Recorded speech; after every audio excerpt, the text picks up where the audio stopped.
Assalamualaikum warahmatullahi wabarakatuh.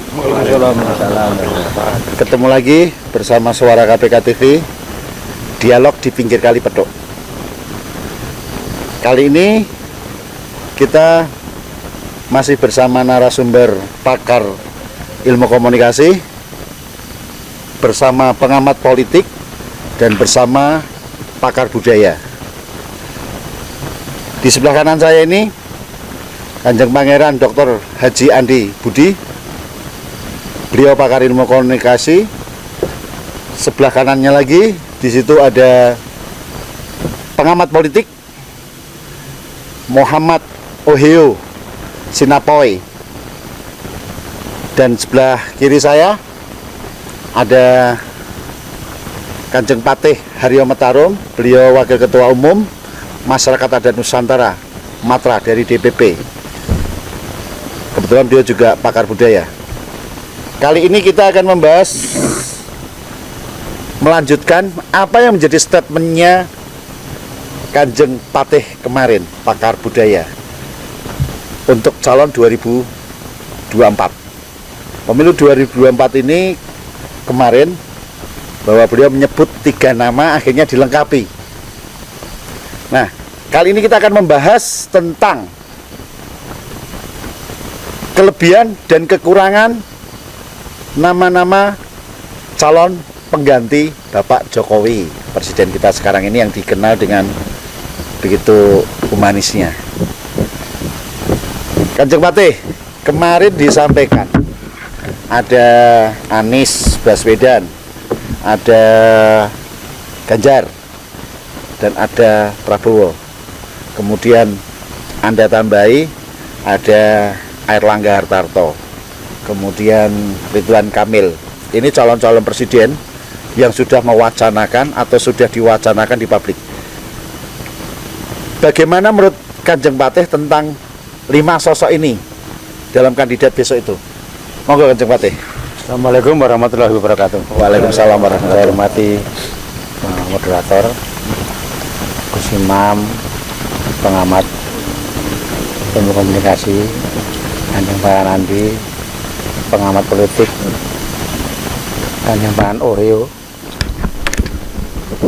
Ini tadi pertanyaannya bisa diulangi lagi, apakah ini berkaitan dengan Pak Jokowi juga?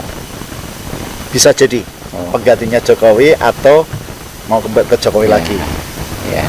Pokoknya 2024 itu pemimpin yang layak. Ya. Itu. Bismillahirrahmanirrahim. Ada beberapa memang tokoh-tokoh yang kayaknya ini sering muncul di dalam media massa ini, ataupun mungkin dianggap adalah penerus dari Bapak Presiden Jokowi. Di sini sebenarnya gampang ya dalam menentukan siapa petunjuknya, itu siapa yang akan melanjutkan ya. Yang sekarang mesti satu tim kerja dengan Pak Jokowi. Yang jelas sekarang bisa menjabarkan tugas-tugas yang diberikan oleh Pak Jokowi. Ini kan realistis ya, di masa sulit dunia ini kemarin, pandemi ya, COVID ya, siapa-siapa yang bisa menyelesaikan masalah. Bang Anies, menurut Kanjeng Patih gimana nih? Sosok Anies ya, Baswedan ya. Bang Anies juga bagus di lingkup DKI Jakarta ya, karena kemarin juga beliau masih gubernur DKI, dan bisa mengatasi persoalan satu komando dengan pemerintah pusat. Nah, ya tetap melaksanakan apa yang menjadi arahan dari presiden. Bisa nggak si Anies ini membawa budaya ini menurut kacamata Kanjeng Patih? Bang Anies, kemudian Pak Prabowo, terus kemudian Ganjar, terus Pak Airlangga, terus kemudian Ridwan Kamil. Menurut kacamata jenengan terkait budaya mereka itu bagaimana? Mampu nggak mereka mengembangkan budaya ini? Jadi begini, calon pemimpin yang bisa membawa estafet ataupun komando dari pemimpin sebelumnya ya jelas pasti satu komando. Nggak mungkin di luar itu, karena paham betul sudah satu paket. Nah, saya mempunyai sebuah cerita dari dulu zaman Mataram itu terjadi wabah COVID ini kan anggap saja pagebluk ya dulu. Kalau orang Jawa mengatakan pagebluk, terjadi dalam masa Mataram Kartosuro. Jadi kepemimpinan Kanjeng Susuhunan Amangkurat Admiral. Terjadi pagebluk yang sangat luar biasa sekali, banyak korban. Akhirnya yang bisa mengatasi adalah adiknya. Adiknya karena di situ merangkap kepercayaannya beliau. Karena beliau ini juga merangkap sebagai waktu itu menterinya utama Kanjeng Sunan, jadi Pangeran Puger. Pangeran Puger yang kelak membangun dinasti Pakubuwono itu kan diberi tugas oleh kakaknya untuk mencari solusi untuk membebaskan rakyat Mataram ini dari wabah, dari pagebluk ini.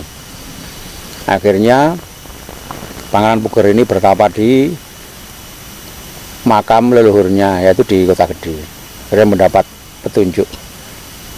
Wabah ini kan juga dari Tuhan, bahwa penyakit itu sampai kemana-mana ini, wabah ini pandemi ya, kalau sekarang pandemi itu kan seluruh dunia kita kena imbasnya. Akhirnya Pangeran Puger ini meminta petunjuk kepada Tuhan Yang Maha Esa, karena diberi jalan untuk membebaskan pagebluk itu.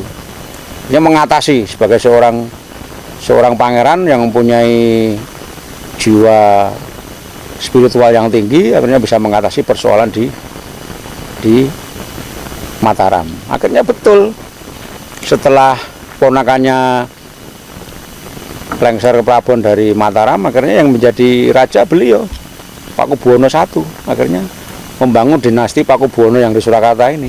Jadi beliau karena memang diberi petunjuk oleh Tuhan Yang Maha Esa bisa mengatasi persoalan negara. Nah, sekarang juga begitu. Bahwasanya ada salah satu tadi yang dibicarakan tadi, beberapa kandidat, tapi ini kan kembali kepada nanti Tuhan Yang Maha Esa ya. Menurut saya rakyat Indonesia yang bisa menjalankan tugas dengan baik untuk mengatasi persoalan ini, ya nyuwun sewu, Menteri Perekonomian ini, ya, Menko Perekonomian, iya sudah teruji. Artinya Erlangga Hartarto. Oh iya, yang dimaksud Pak Erlangga Hartarto ini bisa betul-betul diberi tugas untuk mengatasi pandemi ini sebagai Ketua Pemulihan Ekonomi. Juga alhamdulillah berhasil. Dan beliau, saya dengar benar nggak ada terah dari Mataram atau mungkin leluhur Jawa? Ya, beliau memang terah dari Majapahit. Beliau memang terah Brawijaya, dihubungkan dengan Ki Ageng Gripik yang di Jatinom. Jadi Ki Ageng Gripik ini adalah ulama, salah satu keturunan dari Prabu Brawijaya.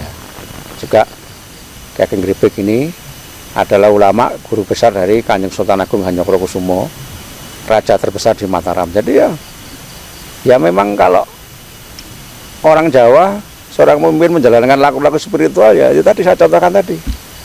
Sesuatu hal itu kan datangnya dari Tuhan. Solusinya juga harus minta petunjuk dengan Tuhan. Jadi Pak Erlangga ini bisa menjalankan. Beliau juga seorang spiritual yang bagus. Beliau nguri-uri kebudayaan Jawa. Beliau ngopeni petilasan para leluhur. Saya pikir beliau ini ya memang tanggap ping sasmito. Pemimpin ini kan harus tanggap sasmito. Belum berani deklarasi ya? Ya saya nggak tahu. Kalau itu nggak tahu. Ini kan bicara tentang kedekatan dengan Pak Jokowi. Oh, gitu. Kalau saya bicara dengan pemimpin yang lain yang tidak dekat dengan Jokowi, ya saya nggak tahu. Ini kan Prabowo saya dekat. ya Pak Prabowo juga dekat sudah. Ya memang tapi kan bidang untuk mengatasi persoalan ini kan kemarin diberi tugas ke pundaknya Pak Erlangga. Yang ekonomi ini ya? Iya kan memang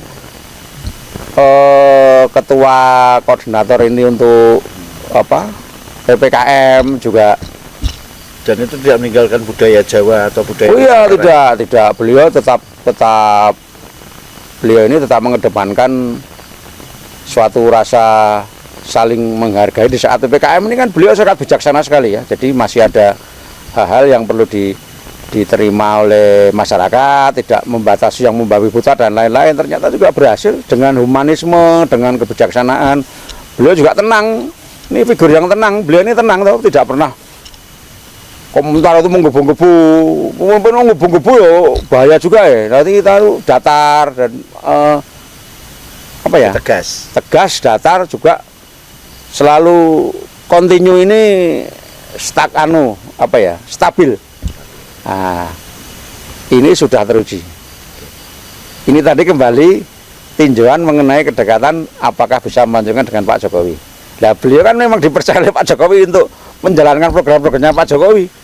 Ya mohon maaf kalau yang tidak dekat dengan Pak Jokowi ya saya tidak bisa berkomentar. Dan yang lebih banyak menguri-nguri budayanya Majapahit, khususnya dari Ki Ageng Gripik, dari Erlangga kan sering nih. Oh iya, memang Pak Erlangga memang ya karena memang beliau adalah keturunannya dan juga memang beliau sangat melestarikan. Jadi melestarikan bahwasanya walaupun kemarin PPKM juga tetap dilaksanakan dengan strategi-strategi, yang penting prokes, yang penting kerumunan itu tidak terlalu berjubel dan lain-lain. Akhirnya memang tidak ada masalah. Jadi beliau mengizinkan dengan strategi-strategi. Jadi tidak terus mengizinkan sesuatu yang beliau sendiri lestarikan terus meninggalkan protokol kesehatan untuk secara resmi kan tidak beliau. Menurut pengamat budaya atau pakar budaya ini, Erlangga ke depan layak untuk menjadi penggantinya Jokowi. Ya, sangat layak. Okay. Sangat layak.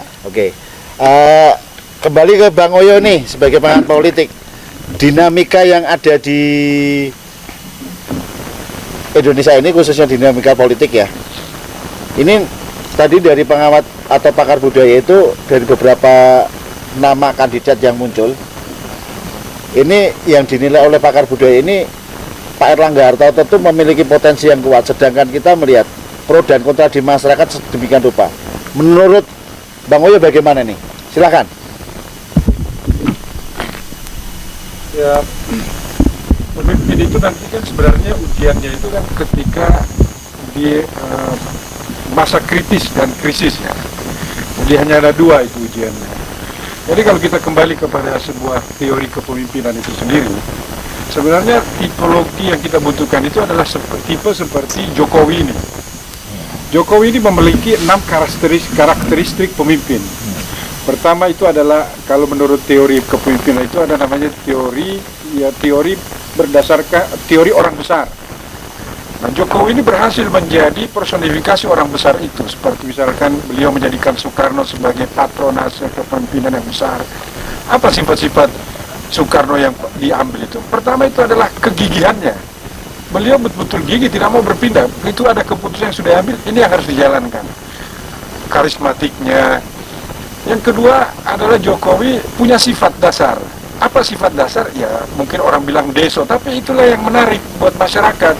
Dia tidak eksklusif, beliau tidak gampang turun belusukan kemana-mana, ya, dan dia langsung menyapa rakyat. Nah, yang ketiga, setelah Jokowi memiliki sifat itu, nah beliau mampu menjadi pemimpin yang situasional. Bayangkan, kita kan nggak mengerti Jokowi ini kok bisa-bisanya menghadapi orang-orang yang ganas-ganas berpolitik ini kan tenang-tenang. Nah, yang menjadi pertanyaan, 2024 ini ada beberapa nama calon kandidat yang sudah ramai dibicarakan. Nah, tadi disampaikan yang mungkin layak menggantikan Jokowi 2024 itu adalah orang yang dekat dan sudah teruji. Di sini ada namanya Pak Prabowo, ada namanya Anies Baswedan, ada namanya Ganjar Pranowo, terus kemudian Erlangga Hartarto, dan kemudian Ridwan Kamil. Nah, tadi disampaikan kalau menurut pakar budaya ini bahwa sosok Erlangga ini yang sudah teruji menghadapi perekonomian, menjaga stabilitas perekonomian di Indonesia ini, layak menggantikan Jokowi. Nah, menurut pengamat politik ini bagaimana nih? Nah itulah di sini malah ada permasalahan di sini dengan semua nama itu. Hmm. Mereka ini belum berada di dalam masa krisis dan kritis. Kan ada dua hal yang terjadi itu. Krisis apa definisinya? Kritis apa? Krisis itu kita semua berkekurangan. Kalau pandemi ini bukan krisis, ini kritis ini. Kita bahaya ini semua ini. Kan tidak ada suasana perang yang kita hadapi, tidak ada. Jadi sebenarnya belum ada alat ujinya ini. Bagi mereka Erlang atau yang nama-nama yang disebutkan tadi itu, mereka semua ini pembantu presiden. Artinya kalaupun mereka berhasil, ya mereka tidak bisa diukur. Yang diukur itu adalah Jokowinya karena berhasil dia memberikan tugas kepada si A, si B, dan si C. Nah, itulah yang saya ingin katakan bahwasannya sebenarnya mereka ini yang nama-nama disebut layak juga menjadi pemimpin, tapi kita harus uji dulu. Ujian pertama apa? Ya dia terpilih menjadi pemimpin, entah di parpol apa. Yang kedua adalah dia memimpin selama 5 tahun ini harus banyak suasana krisis dan kritis. Nah yang ketiga apa? Ya dia harus mampu menyelesaikan atau dia mampu bisa menambah waktu kepemimpinannya itu. Misalkan yang tadinya 1 periode 5 tahun itu menjadi 10 tahun. Nah ini ukurannya itu.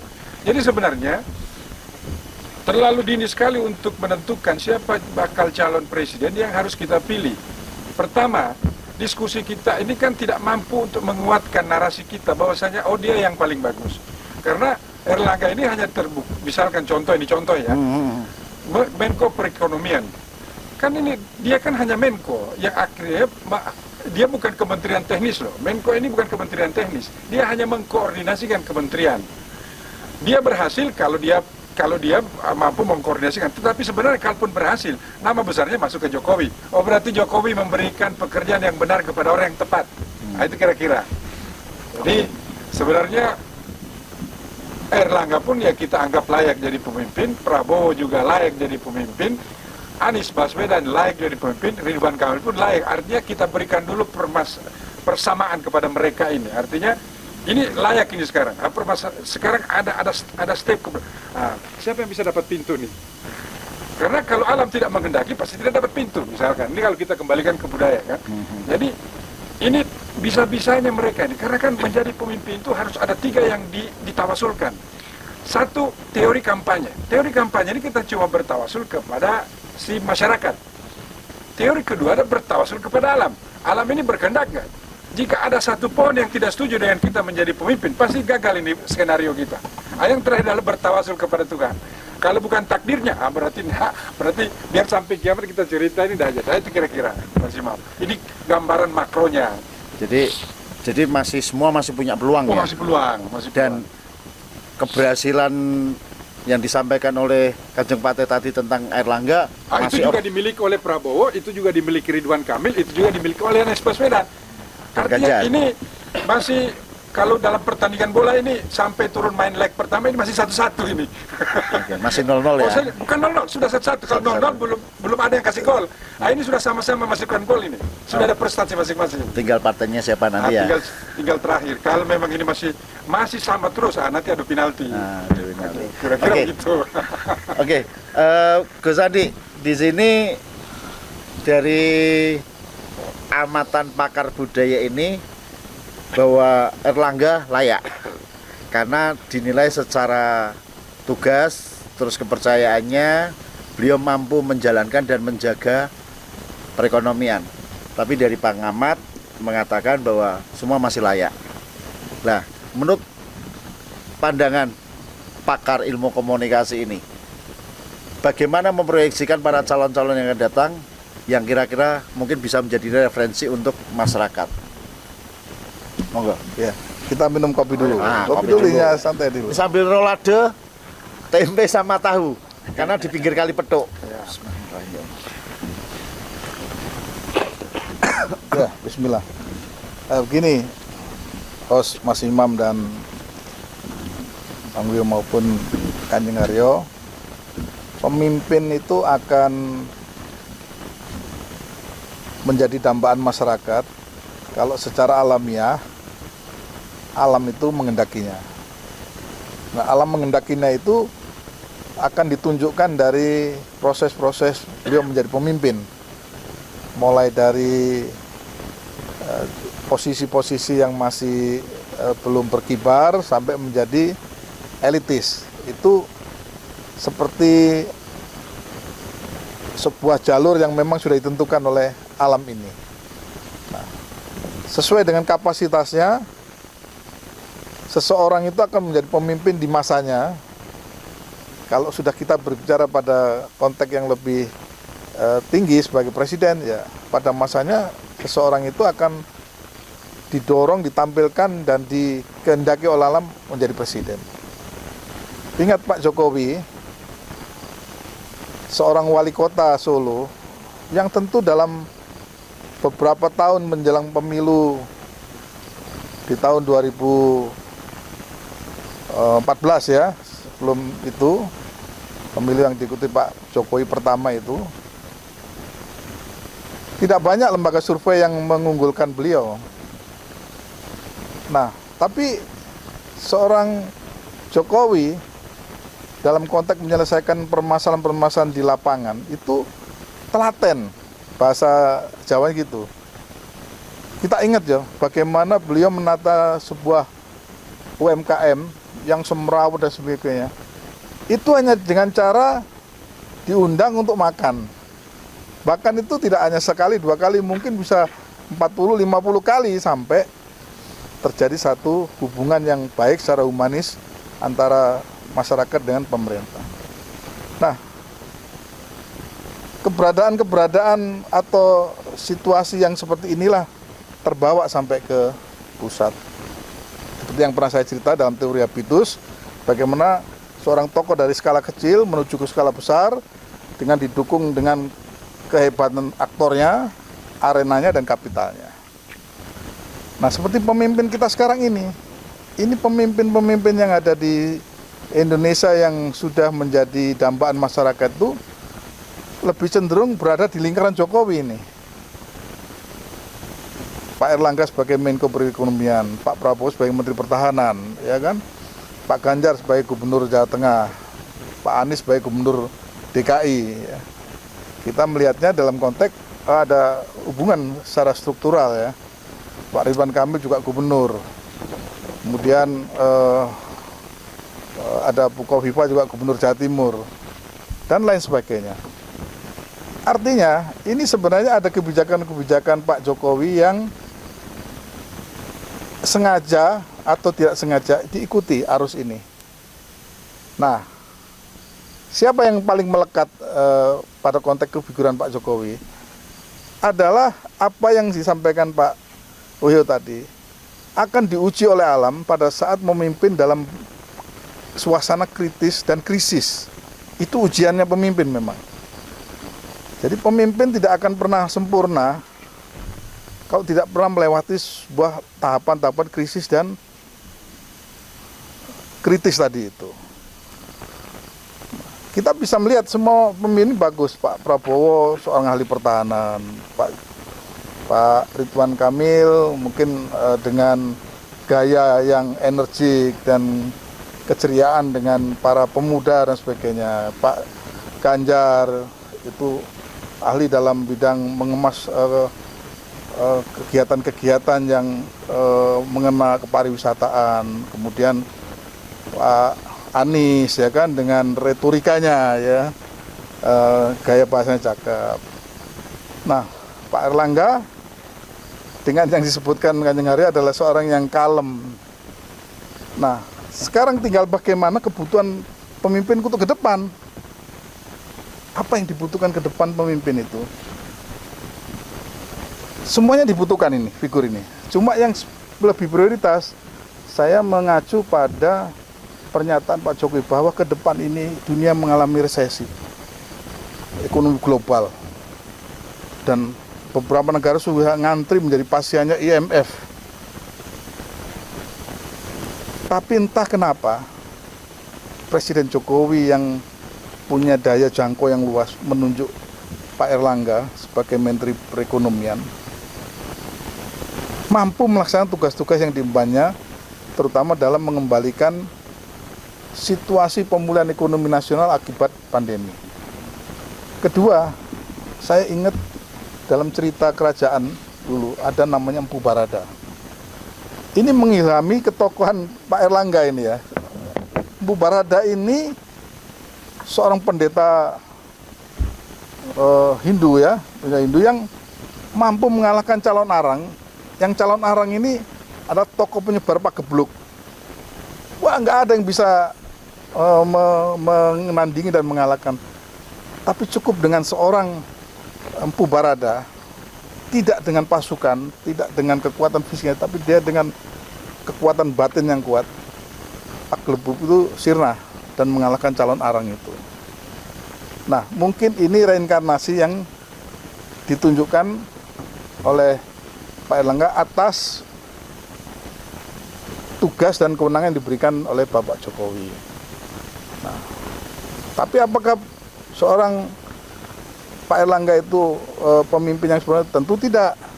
Banyak sekali kekurangan-kekurangan yang harus ditambelin. Makanya ke depan ini menurut saya harus ada kombinasi-kombinasi kepemimpinan nasional ini, ya kombinasi antara seorang teknokrat mungkin dengan ulama, seorang yang berpikiran nasionalis dengan ulama dan sebagainya. Karena ini basis-basis kekuatan dukungan yang memang realistis, real yang ada di masyarakat kita. Nah, satu lagi bahwa saya ingin ke depan ini menuju Indonesia satu abad ya, 2045 itu benar-benar menuju negara sejahtera. Negara sejahtera itu ukurannya ekonominya stabil, stabilitas politiknya mantap, dan beberapa target pembangunan yang bersifat kenasionalan ini terwujud. Nah, keterwujudan dari membangun ekonomi itu juga diwujudkan dengan bagaimana kebijakan Pak Jokowi ini membangun IKN. Ini konsep besar yang ada dalam benak pemimpin yang langka ini. Konsep banyak yang dicetuskan oleh pemimpin tapi tidak bisa direalisasikan. Nah, tapi merealisasikan IKN ini adalah tantangan terbesar membangun peradaban baru. Bukan hanya fisik, tapi di situ ada sebuah kultur ya, etos kerja, terus konsep berpikir masyarakatnya harus sudah modern, konvergensi antara hal-hal yang bersifat hal-hal yang menjadi kebiasaan masyarakat lama kita tetap digiring, diadopsi, dipertahankan dengan diperkuat dengan teknologi yang canggih. Artinya menjadi smart city di situ. Jadi seluruh kekuatan-kekuatan teknologi yang modern berpacu untuk membuat infrastruktur IKN itu menjadi kota modern, mendunia. Dan di situ ada daya tarik. Jadi ini sebenarnya Pak Jokowi ini melempar sebuah bola saja yang nanti akan banyak yang nendang ini. Tendang akhirnya menarik suatu perhelatan dunia persepak bolaan dalam konteks IKN itu. Banyak sekali penonton, banyak sekali yang ingin memiliki, banyak yang ingin ngurus dan sebagainya. Ini menjadi besar bangsa Indonesia ini. Nah, tidak ada jalan lain adalah orang yang mirip seperti Pak Jokowi yang tampil. Di antara yang kita sebutkan tadi memang belum selevel. Apa yang dikatakan Pak Jokowi sudah benar, masih jauh ini. Makanya Pak Jokowi memberikan sebuah himbauan atau sinyal yang punya jam terbang tinggi. Yang punya jam terbang ini ya Pak Jokowi. Artinya nanti dalam proses ke depan inilah ada proses alami yang akan kita lihat sama-sama siapa yang paling layak. Tapi seperti yang saya ceritakan tadi, kebutuhan ke depan itu adalah kebutuhan yang memang bersifat keekonomian. Silakan ditafsirkan sendiri, tapi mungkin itulah pendapat saya. Terima kasih. Terima kasih. Demikian pemirsa, dialog singkat di pinggir Kali Pedok. Mudah-mudahan bisa, kalau bahasanya Jawa Kali Pedok itu metuke, kalau bahasanya Indonesia itu mempertemukan apa yang menjadi cita-cita masyarakat, apa yang menjadi cita-cita rakyat Indonesia, dan kedepannya bagaimana. Dari dialog ini, pakar budaya menyampaikan bahwa pemimpin yang mampu menyelesaikan dan telah teruji juga memperhatikan budaya. Tadi disampaikan oleh Kanjeng Patih tadi adalah Erlangga, sedangkan dari pengawat politik semua masih punya kesempatan. Tapi satu hal yang menjadi catatan kita, pemimpin Indonesia ke depan adalah pemimpin yang mampu menghadapi ancaman resesi dunia, yaitu perekonomian. Nah, ini yang mampu siapa? Silahkan masyarakat yang menilai sendiri. Ada beberapa referensi nama dan yang mudah teruji dan sudah teruji tentang perekonomian. Walaupun itu diberikan petugas oleh Presiden, tapi kalau petugasnya ini tidak atau pembantunya ini tidak tanggap dan tidak ahli, nggak jalan. Itu ingat ke depan resesi mengancam dunia, wabil khusus Indonesia. Hanya pemimpin yang tangguh, yang mampu dan paham tentang perekonomian, mengkoordinirkan semuanya, insya Allah dialah pemimpin Indonesia yang akan membawa satu abad Indonesia menuju kesejahteraan. Demikian, terima kasih. Wassalamualaikum warahmatullahi wabarakatuh. Sampai ketemu lagi. Terima kasih. Waalaikumsalam. Terima kasih. Terima kasih.